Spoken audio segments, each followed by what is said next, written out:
Assalamualaikum warahmatullahi wabarakatuh. Saya Cindy Oktandaning Putri di sini akan sedikit menjelaskan tentang keselamatan dan kesehatan kerja atau biasa kita sebut K3.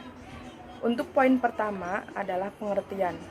Pengertian keselamatan dan kesehatan kerja adalah suatu pemikiran dan upaya untuk menjamin keutuhan dan kesempurnaan setiap karyawan, baik jasmani maupun rohani. Dengan keselamatan dan kesehatan kerja, maka para pihak diharapkan dapat melakukan pekerjaan yang aman dan nyaman. Pekerjaan dikatakan aman jika apapun yang dilakukan oleh pekerjaan tersebut, resiko yang mungkin muncul dapat dihindari. Pekerjaan dikatakan nyaman jika para pekerja yang bersangkutan dapat melakukan pekerjaan dengan merasa nyaman dan betah sehingga tidak mudah capek. Menurut Mondi 2008, keselamatan kerja adalah perlindungan karyawan dari luka-luka yang disebabkan oleh kecelakaan kerja yang terkait dengan pekerjaan. Jadi maksudnya itu keselamatan kerja menunjukkan pada kondisi yang aman atau selamat dari penderitaan, kerusakan, atau kerugian di tempat kerja. Sedangkan kesehatan kerja menurut Mondi 2008 adalah kebebasan dari kekerasan fisik.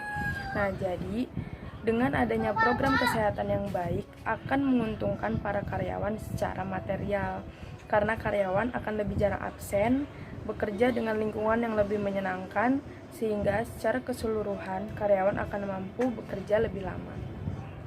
Poin kedua yaitu tujuan program K3. Menurut Rika Ampuh Handiguna 2009, program keselamatan dan kesehatan kerja bertujuan untuk memberikan iklim yang kondusif bagi para pekerja untuk berprestasi.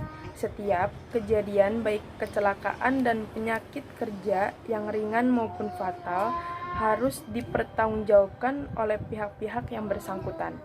Sedangkan menurut Rizky Argama 2006, tujuan kesehatan dan keselamatan kerja adalah untuk mengurangi biaya kerusakan apabila timbul kecelakaan kerja dan penyakit akibat hubungan kerja. Jadi, dari dua menurut pendapat para ahli dapat disimpulkan menjadi 4 poin. Yang pertama, mencegah kerugian fisik dan finansial baik dari pihak karyawan maupun perusahaan. Jadi, dari pihak karyawan maupun perusahaan itu tidak akan mengalami kerugian fisik maupun finansial. Nah, yang kedua, mencegah terjadinya gangguan terhadap produktivitas perusahaan. Jadi, kegiatan atau produktivitas dari perusahaan itu tidak akan terganggu, maka akan berjalan lancar seperti biasanya. Yang ketiga adalah menghemat biaya premi asuransi. Jadi, setiap kendala apa yang dialami oleh setiap karyawan, pasti perusahaan akan mengeluarkan asuransi atau biaya-biaya cuma-cuma terhadap karyawan tersebut.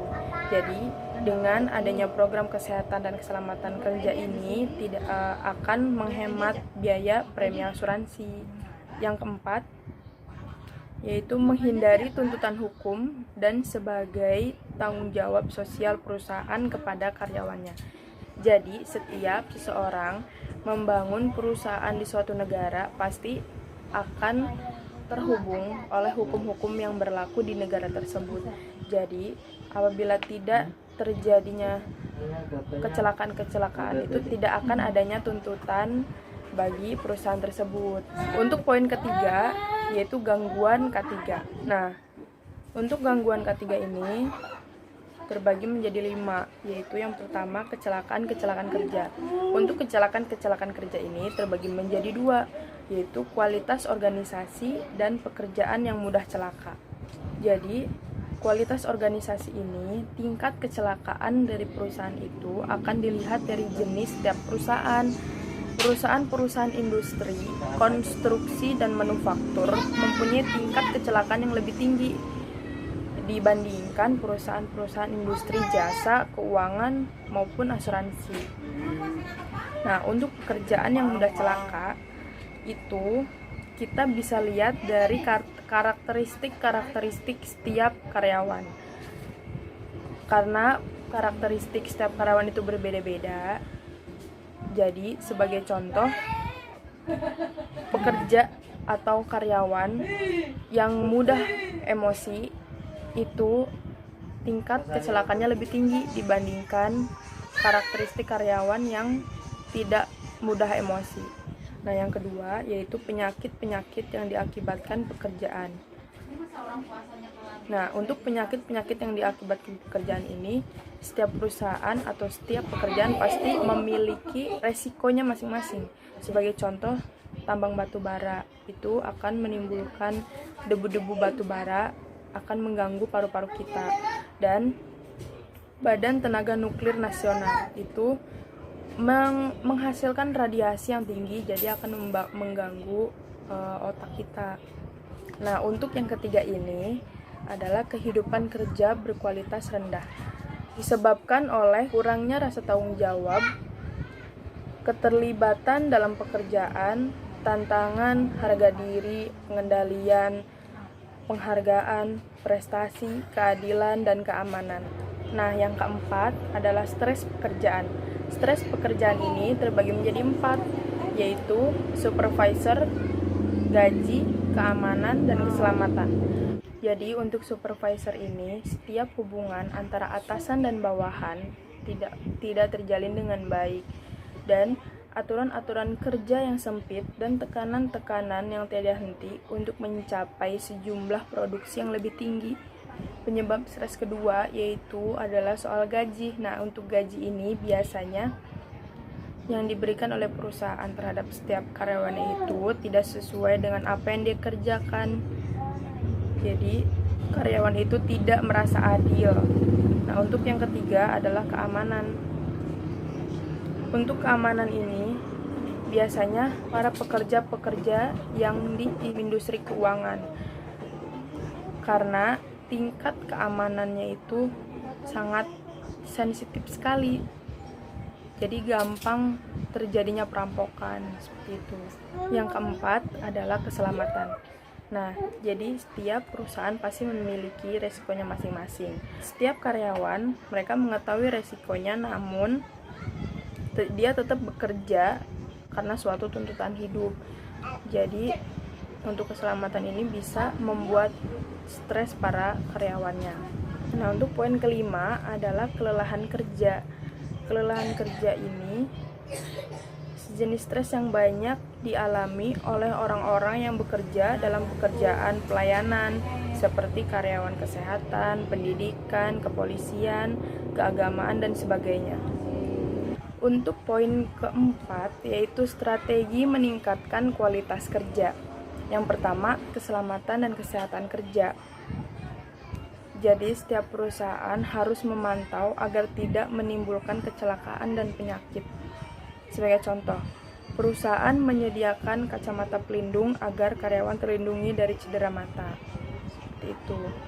Nah, yang kedua, mengendalikan stres dan kelelahan kerja. Sebisa mungkin, setiap perusahaan tidak memberikan tekanan dalam penyelesaian pekerjaan, menjalin hubungan kerja yang harmonis, dan memenuhi setiap kebutuhan karyawan dalam pekerjaannya. Nah, yang ketiga yaitu mengembangkan kebijakan-kebijakan kesehatan. Jadi, suatu usaha perusahaan untuk menjaga para pekerja tetap sehat daripada menolong mereka sembuh dari sakitnya. Atau biasa yang sering kita dengar adalah lebih baik mencegah daripada mengobati. Nah, untuk yang keempat yaitu menciptakan program-program kebugaran.